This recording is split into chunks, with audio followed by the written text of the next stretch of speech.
Buenos días, tardes o noches, profesor. Como ve, a mí me tocó exponer el tema de volumetría redox o volumetría de oxidorreducción, así que procederé a explicar con la mayor brevedad posible todo con respecto a esta y sus aplicaciones, todo lo que es respecto a teoría y al final realizaremos un ejercicio para profundizar más en el tema.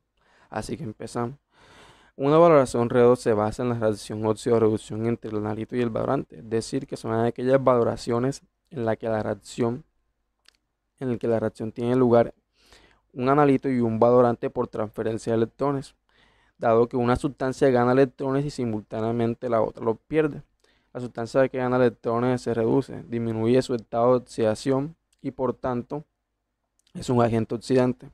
La sustancia que pierde electrones aumenta su estado de oxidación, es quien se oxida y actúa como agente reductor.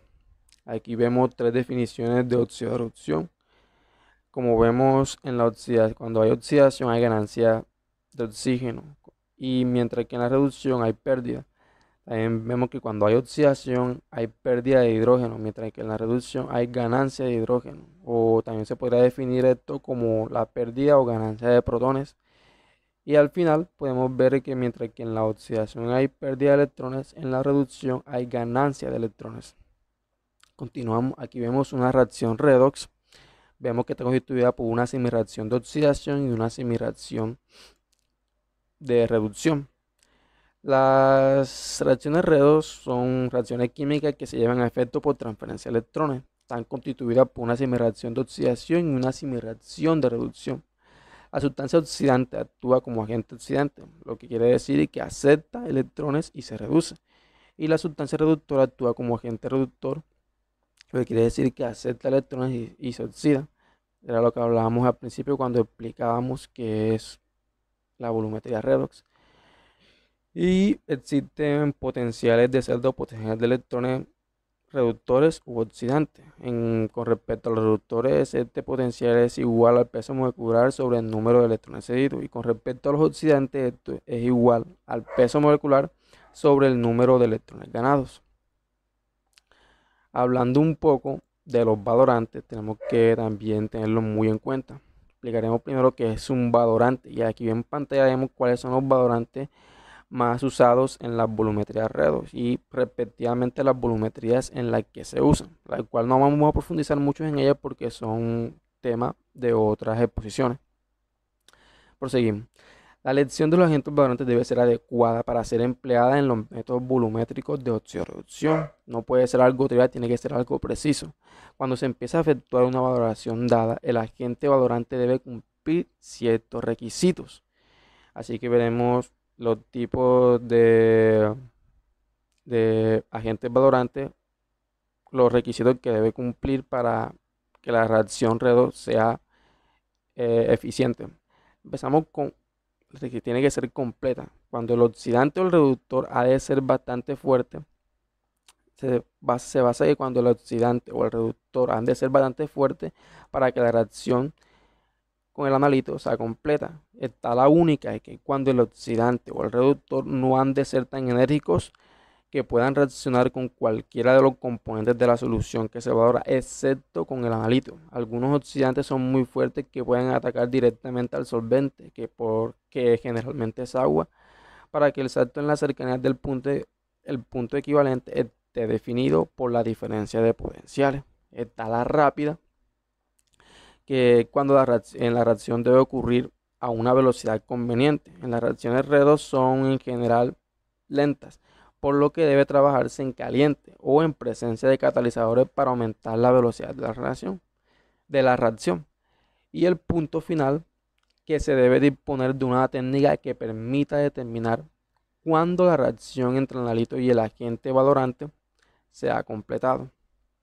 Y aquí en la tabla vemos las diferentes, como decíamos, los diferentes valorantes que se usan en cada una de las volumetrías de oxidorreducción.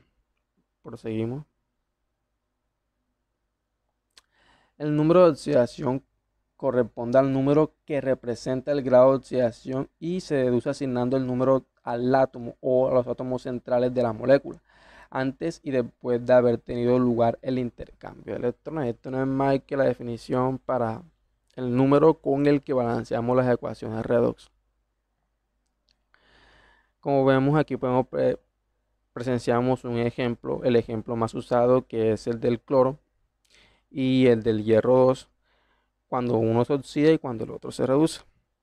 Como vemos, el hierro generalmente se oxida, cede un electrón para transformarse en hierro 3, transformándose así en un agente reductor o dador de electrones. Y el cloruro, por lo contrario, se reduce, toma electrones para transformarse en cloruro. La molécula de cloruro actúa como oxidante o aceptor de electrones. Continuamos. Titulaciones redox. ¿Okay?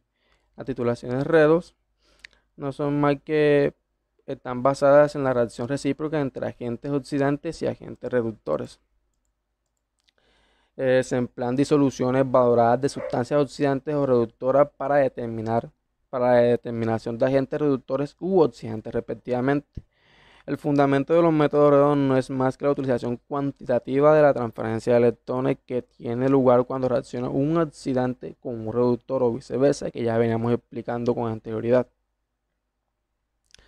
Aquí vemos una tabla indicadora de los diferentes indicadores, o sea, una tabla indicadora de los diferentes indicadores que se usan en la volumetría redox, valga la redundancia.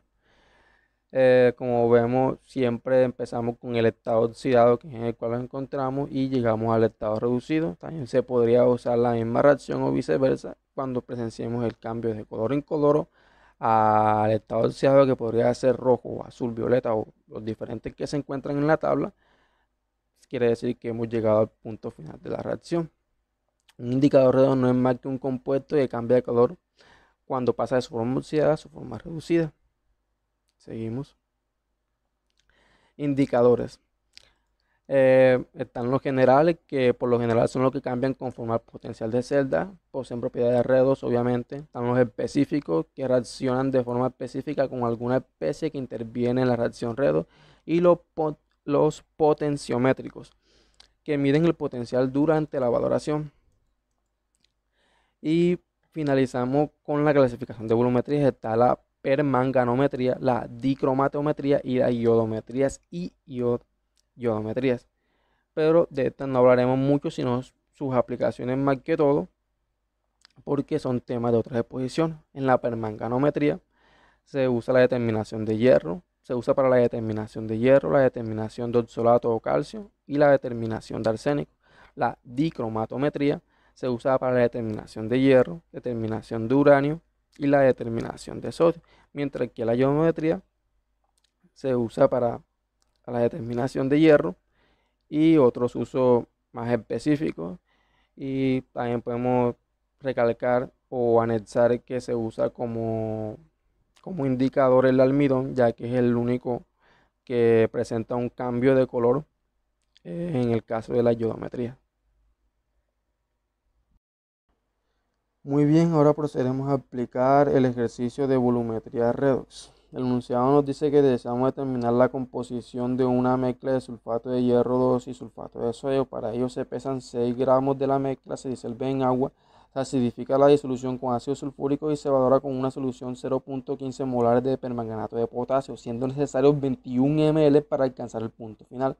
Y nos pide que calculemos la composición de cada una de las especies en tanto por ciento, y lo que haremos es un ejercicio de volumetría de oxidorreducción seguido de estequiometría. Entonces pasaremos a proceder con el ejercicio. Los únicos datos que tenemos son los de los 6 gramos de la mezcla que reaccionan con permanganato de potasio, del cual sí conocemos su concentración en 1 litro de agua, que son 0.15 molar, y los mililitros que se necesitan para llegar a la reacción final. Entonces, una vez los 6 gramos de la mezcla están disueltos en agua, estas son las especies en que se encontrarán las sales, los cationes y los aniones. Entonces el permanganato de potasio solamente puede reaccionar con una de ellas, en este caso será con el hierro 2. Para eso hacemos las dos mismas reacciones, una oxidación, el cual será del hierro 2 que pasa a hierro 3 con pérdida de un electrón, y la de reducción del manganeso más 7 que pasa a manganeso más 2. Pero aquí tenemos que balancear la ecuación, ya que tenemos un exceso de oxígeno y un exceso de electrones.